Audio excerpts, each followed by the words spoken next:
Neo Games! What's your strongest memory about Halo Combat Evolved? For many of us, I'm sure it involves sitting around a TV with 3 other friends, yelling at each other not to peek at our quadrant of the 4-way split screen, or getting the chills whenever its haunting theme comes on. But what about the campaign itself? What is your big memory of Master Chief's story? Is it the first time you land on Halo and transition from the cramped corridors of your starship to open landscapes and blue skies? Or maybe it's driving around in a Warthog in the Silent Cartographer mission. For me though, it's definitely the first appearance of the Flood, and how the game's vibe suddenly shifts from sci-fi action to horror.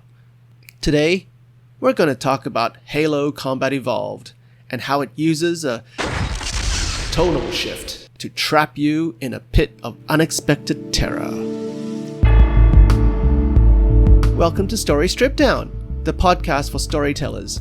I'm Drew from Neo Games, and I strip down the stories from movies, video games, and books to see what worked and what we can learn from them. So tap that follow button so you'll know whenever new episodes drop.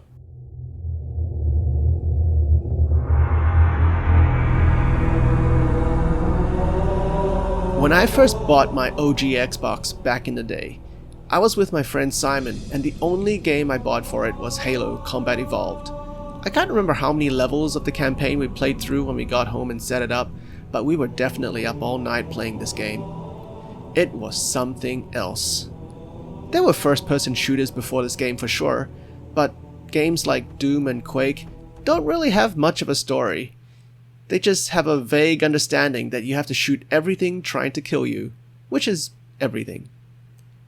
Duke Nukem 3D added dialogue, but it was little more than Duke saying, "Shake it, baby."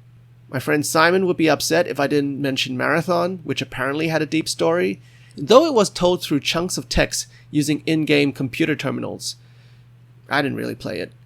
Deus Ex was probably the most story-driven FPS of that era, but it was designed more like an adventure game with lots of walking and talking, rather than a pure shooter. Halo took the FPS experience, made it work for an Xbox controller, and included a cinematic story detailing a war between humanity and the Covenant, and frequent interactions with other characters, especially the AI Cortana. And it's within this cinematic story that the developers included a standout level that not only introduces a new enemy type, but also catches the player off guard by crafting an unexpected atmosphere of dread and horror. Halo Combat Evolved was released in 2001 by Bungie and was directed by Jason Jones. Joseph Staten was the lead writer and cinematics director, and Master Chief and Cortana were voiced by Steve Downes and Jen Taylor. This podcast contains highly explosive spoilers, so play the game first if you haven't already done so. It's available as part of the Master Chief Collection, and a new remake called Halo Campaign Evolved was also just released, in case you can't deal with older graphics. So, what sort of weapon is it? What are you talking about? Let's stay focused. Halo, how do we use it against the Covenant? This ring isn't a cudgel, you barbarian. It's something else. Something much more important. Here's a quick summary of the story in Halo. You play John 117, better known as the Master Chief, a Spartan super soldier in a powerful green armored suit with a blue AI named Cortana. The Master Chief and the human forces on board the starship Pillar of Autumn are chased down by an alien force known as the Covenant, and they crash into a giant world shaped like a ring, known as Halo. The battle with the Covenant continues on Halo, as the Chief rallies up the scattered Marines to mount a counter-offensive against the technologically superior aliens. While exploring Halo, the humans accidentally release a terrifying new enemy, known as the Flood. While the Covenant are an intelligent collective of different alien species who use plasma rifles and other weapons to fight, the Flood are a parasitic life form that infects and mind controls sentient creatures. While fighting off the Flood, Chief encounters a floating robot named 343 Guilty Spark, who enlists Chief's help to activate Halo's defenses and contain the Flood. However, Cortana learns that Halo's purpose is to starve the flood of potential hosts by destroying all sentient life in the galaxy. Chief and Cortana prevent Halo's activation by causing their crashed starship, the Pillar of Autumn, to melt down and explode, which then also destroys Halo. The specific part of the story I want to examine today is the discovery of the Flood, and why it's a perfect example of a tonal shift, an intentional change in the atmosphere of a story. You discover the Flood on the 6th mission, which means for the first 5 missions, the Halo experience is that of being the unstoppable Master Chief, a one-person tornado wreaking havoc on Covenant forces. By now, you've gotten yourself into a rhythm and understanding of the game's tone. Guns and rockets go boom, war talk goes vroom, you are the ultimate warrior. The Covenant are terrified of you and call you the demon. Your fellow human marines treat you with reverence. But in this 6th mission, things take an unexpected turn. You stumble into a room with dead Covenant bodies that you did not kill yourself, which hasn't happened in the game before. You find the bodies of dead Marines and one survivor who is so traumatized by something that he's completely lost his mind and he's just barricaded himself in the corner. Something bad happened here, and you have no idea what. In a game that has been all about shooting aliens thus far, you are now spending an awful lot of time without anything shooting at anyone. This on its own is already a jarring experience for the player, let alone all the creepy setup. You pick up a Marine's helmet and the attached camera, and start watching it to uncover the mystery of these dead bodies via a found footage cutscene. You know, just like the Blair Witch Project. You see the Marines charging into this installation. They find the dead Covenant bodies, which they didn't kill either. They find a door that the Covenant are trying to seal shut to the best of their ability. Now, if someone desperately tries to seal a door and there are dead bodies everywhere, it's common sense not to open that door. If anything, you should probably reinforce it. However, the people in charge insist on opening the door, which is not the first time I've come across stakeholders making really bad decisions. And when the Marines finally open the door, out come these little organic fungus type things that swarm the Marines. The found footage point of view is perfect for showing chaos, and that's what we're seeing. Screams of pain, screams of confusion, a Sarge trying to keep his soldiers in line. Sergeant, we're surrounded! God damn it, Jenkins! Fire your weapon! There are too many, Sarge! Don't even think about it, Marine! And then the flashback cutscene catches up to the present, and you're left standing in the scene of the found footage carnage, dreading what's about to come through the door. For the entire game so far, you felt unstoppable and powerful. The game designers made sure to make you feel that way. Then all of a sudden, you're stripped of your bravado and you're left feeling scared and vulnerable, like in a horror game. You've been hit by, you've been struck by. A smooth tonal shift. It's a jarring experience, and one that makes the player so uncomfortable they sit up and start paying more attention. It's like a jump scare in a movie, or when your YouTube video is interrupted by an ad where the volume is louder than the video you are watching. The tonal shift in Halo is designed to knock you out of that confidence wave that you were riding for the previous 5 missions and force you to feel something different. Thankfully, it only lasts for this mission before the tone reverts back to you feeling like Johnny Football Hero, but the trauma is already inflicted by then, and you'll never forget the feeling of Mission 6, 343, Guilty Spark. Halo isn't the only example of an effective tonal shift. There have been other stories that have also taken that unexpected turn into horror. One of my favorites is Robert Rodriguez's 1996 film From Dusk Till Dawn. I don't want to hear anything about I don't believe in vampires, because I don't fucking believe in vampires. What I believe in my own 2 eyes, and what I saw is fucking vampire. This movie starts out as a crime thriller, where a pair of bank robbers are trying to escape from America into Mexico, using a hostage family as cover. The conflict comes from them trying to get across the border without anybody dying. The tension finally breaks when they successfully cross the border and everything is hunky-dory, and they go to the strip bar and everyone's in a celebratory mood, and a very young Salma Hayek is bringing all the boys to her yard. And all of a sudden, the movie tonal shifts into a horror movie when Salma Hayek turns into a scary-looking vampire and starts chomping down on Quentin Tarantino.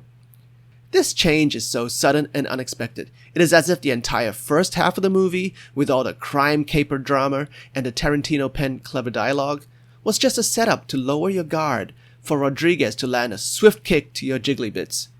After this, it's non-stop vampire fighting carnage until the end, but that mid-movie turn will be etched into your memory forever. If you ever wonder why the sight of an attractive woman dancing in an underwear triggers your fight or flight response, this movie is why. This structure was so successful that 19 years later, Ryan Coogler would do a similar trick with 2025's Sinners. It starts as a period drama about racism and then tonal shifts into a vampire movie. Tonal shifts don't always have to be triggered by the sudden appearance of vampires either. Clint Eastwood's 2004 movie, $1 Million Baby, starts as a boxing movie, just like Rocky, and then tonal shifts into a drama about euthanasia. 2006 Click starts off like any other Adam Sandler goofball comedy, and then tonal shifts into a heartbreaking family drama. I love you, son.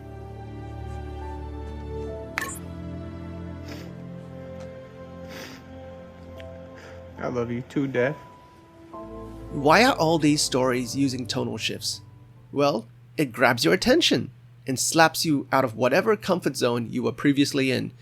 It's like switching on the light after sitting in the dark for a while. Once you've got the audience's undivided attention, it makes the following scene land with more impact. This is definitely the case with the two aforementioned vampire movies. It can also break up any monotony that might be slowly creeping in. In Halo's case, you've had 5 missions of feeling unstoppable, so maybe it's a good time for the Master Chief to start feeling vulnerable for once, before the power trip becomes monotonous. It's like what Willem Dafoe says in Platoon. We've been kicking other people's asses for so long, I figure it's time we got ours kicked. For $1 Million Baby and Click, a tonal shift is a good way to bait and switch audiences into watching a movie they might not want to watch otherwise. Let's face it, not many Friday night moviegoers want to watch movies about euthanasia or work-life balance. So these movies pull you in with the sports story and the goofball comedy first, and then once you're engaged with the characters and the story, they hit you with the tonal shift, so their messages can land on a larger audience. To get your own successful tonal shift into play, you first need to identify 2 different tones that you will use, an A tone and a B tone. And they have to be significantly different. Funny and sad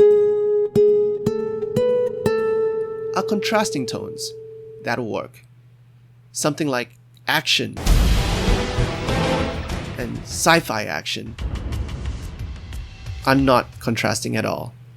Set things up with the A tone until the audience has had enough time to get comfortable with it, and then you can spring the B tone on them.